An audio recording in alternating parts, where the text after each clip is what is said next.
நீங்களாம் எப்படி இருக்கீங்க? நான் நல்லா இருக்கேன். அதே மாதிரி உங்கள் ஆசீர்வாதத்துக்காக நான் கடவுள்கிட்ட ப்ரேயர் பண்ணிக்கிறேன்.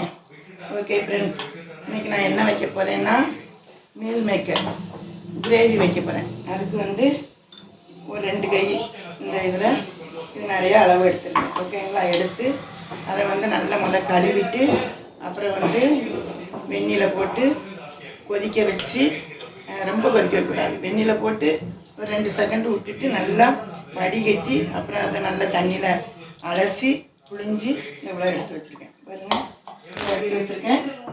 இது வந்து ஒரு 2 கை இருக்கும். சரிங்களா? ஒரு 200ன்னு வச்சுக்கோங்களேன், அந்த மாதிரி. அப்புறம் வந்து அதுக்கு தேவையான பொருள் வந்து தேங்காய் பால்.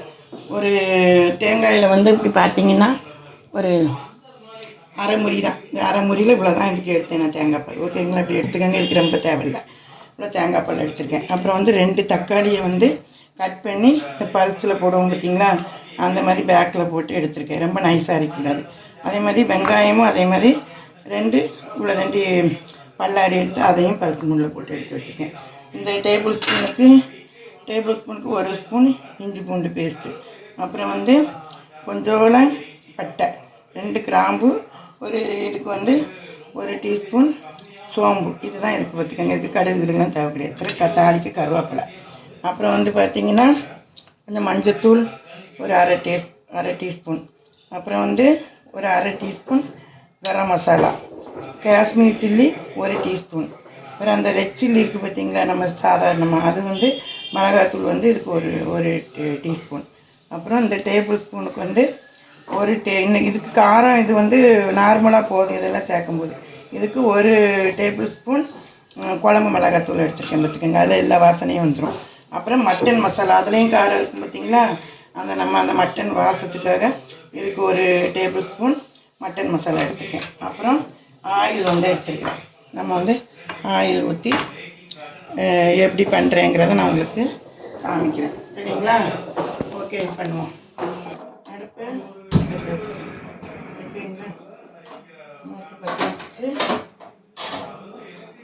அடுப்பை பற்ற வச்சு ஆயில் தேவைக்கு ஒரு 2 ஸ்பூன் தாராளமாக ஊற்றிக்கோங்க. கிரேவி தானே. 2 ஸ்பூன் ஆயில் அங்கேயே இருக்கட்டும். ஆயில் ஊற்றி வதக்குங்க. ஆயில் ஊற்றிட்டு சூடாகிடுச்சு. அப்புறம் வந்து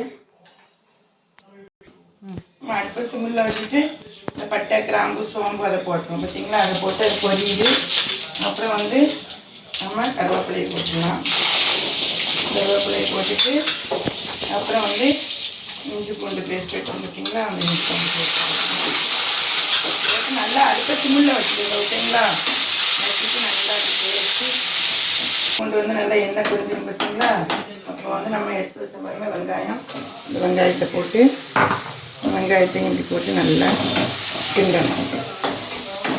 கிண்டி அது வந்து கொஞ்சம் நல்லா எண்ணெய் பிடிக்கிறது வரைக்கும் வெங்காயத்தை கிண்டிட்டு அப்புறம் நம்ம தக்காளி போடணும். நம்ம இது நல்லா வந்தோடனே இப்படி வந்துட்டு பார்த்தீங்களா, கொஞ்சம் கண்ணாடி பதம் வந்தோடனே நம்ம அரைச்சி வச்சுருந்தோம் பார்த்தீங்களா, இந்த தக்காளி நம்ம போட்டு ஓகே தக்காளி போட்டு அதையும் நல்லா கொஞ்சம் எண்ணெய் பிடிக்கிற வரைக்கும் கொஞ்சம் நம்ம தக்காளி பச்சை வாடை போக வரைக்கும் கொஞ்சம் கிண்டிட்டு அப்புறம் இது கூட நம்ம வந்து மசாலா தூள்களை சேர்த்து அப்புறம் என்ன பண்ணுறேன்னு பார்ப்போம். பாருங்கள், தக்காளி வந்து நல்லா வந்தோடனே நம்ம வந்து மசாலா போட ஆரம்பிச்சிடணும். வந்து தக்காளி இப்படி ஆயிடுச்சு. நம்ம வந்து ஒன்றா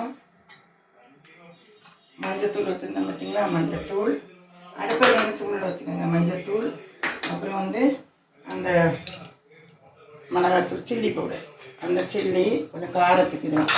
அப்புறம் வந்து காஷ்மீர், அப்புறம் வந்து கரம் மசாலா அரை டீஸ்பூன் வச்சுருந்தோமோ அது. அப்புறம் வந்து நம்ம குழம்புத்தூள் மசாலா, இது என்னோடய குழம்புத்தூள் மசாலா, அது வந்து இது எல்லாம் அந்த டேபிள் ஸ்பூனுக்கு எடுத்துக்கணும். அப்புறம் வந்து மட்டன் மசாலாவும் இதுக்கு எடுத்துக்கணும். எல்லாம் நம்ம போட்டுட்டு அப்புறம் வந்து நல்லா அந்த தக்காளியோடு சேர்த்து பாருங்க, இந்த மாதிரி அடுப்பை கொஞ்சம் ஏற்றிக்கிட்டு, இதுதான் உங்களுக்கு வந்து இந்த தக்காளி வெங்காயம் நம்ம வந்து இஞ்சி பூண்டு பேஸ்ட்டு எல்லாம் சேர்ந்து ஒரு மசாலாவாக வரும் பாருங்கள். அடியே பிடிக்கல பார்த்தீங்களா. இந்த மாதிரி நமக்கு தக்காளியோடு இப்படி வரும்போது கொஞ்சம் அப்படியே கிண்டி விடணும். விட்டு கொஞ்சம் எண்ணெய் பிரிகிறது வரைக்கும் வதக்கிக்கோங்க. எண்ணெய் வதக்கிட்டு நம்ம வந்து மீல் மேக்கர் போடலாம். உங்களுக்கு நல்லா இப்படி வதங்கிட்டு பார்த்தீங்களா, இந்த மாதிரி மசாலா நல்லா வதங்கி வரும்போது அந்த மில் மேக்கர் எடுத்து உள்ளே போட்டுன்னு பார்த்துக்கோங்க. மில் மேக்கரை போட்டு நல்லா 2 வதக்கு அப்படியே வதக்கணும். நம்ம எல்லாம் வேக வச்சது தானே பாருங்கள். மசாலாவோட அடி பிடிக்காமல் இந்த மாதிரி மில் மேக்கர் வந்து இந்த மாதிரி 2 கிண்டி கொஞ்சம் நேரம் ஒரு 2 செகண்ட் அப்படி பாருங்கள் விட்டுட்டு அப்புறம் நம்ம தேங்காய் பால் ஊற்றணும். பார்த்துங்க எவ்வளோ தண்ணி ஊற்றி கொதிக்க விட்றேன்னு பாருங்கள். பரட்டி வைக்கணும். ஓகேங்களா, 2 செகண்ட் நம்ம வச்சோமா அப்படியே பாருங்கள். அப்படியே கொதிச்சுக்கிட்டு இப்படி வறுத்து பாருங்கள். இந்த நேரத்தில் நம்ம வந்து அடுப்பை கொஞ்சம் ஏற்றி வச்சுட்டு நம்ம அரைச்சி வச்சுருந்தோம் பார்த்தீங்களா தேங்காய் பால் நான் வந்து 1.5 அந்த தேங்காய்க்கு 1.5 டம்ளர் எடுத்துருந்தேன் பார்த்துக்கோங்க. கிளாஸுக்கு 1.5 டம்ளர் தேங்காய் பால் இருந்துச்சு. அதுக்கு நம்ம ஊற்றி பாருங்கள் நிறத்தோடு இப்படி வந்து நல்லா கிளறி உப்பு போடணும். இனிமேல் தான் நம்ம வந்து உப்பு போடணும். இன்னும் கொஞ்சம் தண்ணி சேர்க்கணும். இது கொஞ்சம் இன்னும் கொஞ்சம் அளவுக்கு வந்து தண்ணி சேர்த்து நம்ம உப்பு போடணும். தண்ணி வந்து நான் வந்து இப்போ இதுக்கு தேவைக்கு வேகணும் பார்த்தீங்களா, கொஞ்சம் சிம்மில் போட்டு ஒரு 1.5 கிளாஸ். அப்போ தண்ணி வந்து 1.5 டம்ளர் தேங்காய் பால் ஊற்றினேன், 1.5 டம்ளர் தண்ணி ஊற்றிருக்கேன். அப்போ 3 கிளாஸ் தண்ணி ஊற்றுறோம். அளவு போட்டுட்டு நல்லா கலக்கி நம்ம வந்து உப்பு போடணும். இப்போ வந்து நான் உப்பு போடுறேன். உப்பு வந்து இப்போ நம்ம போட்டுக்கிடுவோம். நெருப்பு வந்து கல் உப்பு போடுவோம். வந்து பார்த்திங்கன்னா நான் எப்போவுமே ஒரு கைத்தானமாகவே எடுத்து போடுவேன். இது வந்து 1 ஸ்பூன் இருக்கும் பார்த்துக்கங்க. இது இந்த அளவுக்கு 1 ஸ்பூன் போடுறேன். அப்புறம் வந்து நம்ம கடைசியில் பார்ப்போம் பார்த்தீங்களா, உப்பு கூட்டியோ குறைச்சோ அதிகமாக போடக்கூடாது. அதனால் உப்பு வந்து எப்போவுமே ஒரு அளவு போடுங்க. அப்புறம் நம்ம உப்பை செக் பண்ணிவிட்டு பார்த்துக்கலாம் வச்சு அப்புறம் வந்து உங்களுக்கு சிம்மில் போட்டு எண்ணெய் பிரிஞ்சு எப்படி வருதுங்கிறத அதை மீல் மேக்கர் கிரேவி எப்படி இருக்குங்கிறத நான் உங்களுக்கு ஃபைனலாக காட்டுறேன். கொதிக்குது பாருங்கள், நல்லா இப்படி கொதித்து நல்லா செமி கிரேவியாக வருது பார்த்தீங்களா. இந்த மாதிரி கொதித்து இந்த மாதிரி நம்ம ஊற்றுனது நல்லா வெந்து மசாலா எல்லாம் சேர்ந்து இப்படி வந்துடும். ஓகே, அதுக்கு பிறகு நம்ம புலாவு இந்த மாதிரி இதுகளுக்கெல்லாம் சாப்பிடணுன்னா கொஞ்சம் கிரேவி வேணும் பார்த்தீங்களா. அதுக்கு இந்த மாதிரி கன்சிஸ்டன்சி இந்த மாதிரி வரும்போது நம்ம எடுத்துக்கலாம். இது வந்து நம்மளுக்கு ஒரு பிரியாணி அந்த மாதிரி இதுகளுக்கெல்லாம் சாப்பிடணும் அப்படின்னா கொஞ்சம் நல்லா இன்னும் கொஞ்சம் இன்றைக்கி கட்டியாக கிரேவி எடுத்துக்கலாம். நான் வந்து இன்றைக்கி கொஞ்சம் லிக்விட் இப்படி இருக்கிற லெவலில் நான் எடுத்துக்கலான்னு பார்த்தேன். ஓகேங்களா, அந்த மாதிரி நீங்களும் புலாவுக்கெலாம் சாப்பிட்டா கொஞ்சம் ஜூஸி இப்படி இருக்கிற மாதிரி எடுத்துக்கலாம். ஒரு செகண்டு சிம்மில் போட்டு நல்லா எண்ணெய் பிரிஞ்சு 2 செகண்டு அடுப்பில் போட்டோமா நான் அந்த லெவலில் இறக்கிடுவேன். நல்லா எண்ணெய் பிரிஞ்சு உங்களுக்கு இது வந்து மீல் மேக்கர் கிரேவி இப்படி வைங்க. இங்கே பாருங்கள், இங்கே காட்டு பாருங்கள், இப்படி வந்துடும். நல்லா அந்த அளவுக்கு நீங்கள் வந்து அந்த புலாவு இந்த மாதிரி வெஜிடபிள் பிரியாணி இந்த மாதிரி இதுக்கெலாம் இது நல்லா இப்படி கிரேவியாக சூப்பராக இருக்கும் பார்த்துக்கிங்க சாப்பிட. ஓகேங்களா, இந்த மாதிரி நான் வந்து அடுப்பை ஆஃப் பண்ணிடலாம். இப்போ வந்து நான் வந்து இன்றைக்கி எங்கள் வீட்டில் புலாவு இருக்கா, அதில் ஊற்றி நான் எப்படி இருக்குன்னு உங்களுக்கு காமிக்கிறேன். ஊற்றி இங்கே பண்ணிட்டு எடுத்து ஓரமாக வச்சு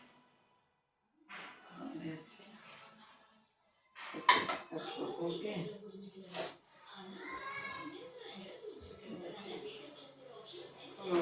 இந்த மாதிரி நல்ல வெஜிடபிள் புலாவ் வச்சு இந்த மாதிரி இந்த பீஸ் வந்து நல்லா வந்துட்டு பார்த்துக்கங்க. இது சின்ன பீஸ் நான் போட்டது. உங்களுக்கு மீல் மேக்கரில் பெருசு இருக்காது இருந்தால் 2ஆக கட் பண்ணி போடுங்க. வேக வச்சு 2ஆக கட் பண்ணி அதுக்குள்ளே தண்டி வந்துடும்.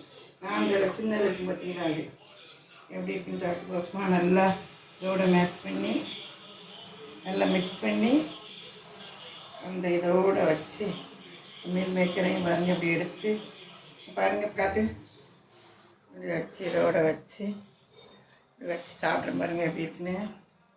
ஓகே ஃப்ரெண்ட்ஸ், அதுதான் ஒரு மட்டன் குழம்பு நம்ம சாப்பிட்ட மாதிரி இருக்குது. ஆனால் இது வந்து வெஜிடேரியன். ஓகேங்களா, இது வச்சு சாப்பிட்டு பார்த்துட்டு நீங்களே எப்படி இருக்குன்னு சொல்லுங்கள்.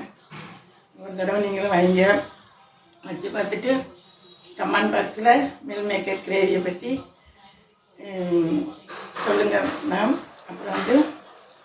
சேனலுக்கு ஷேர் பண்ணுங்கள், சப்ஸ்கிரைப் பண்ணுங்கள், லைக் பண்ணுங்கள். Okay, thank you, by.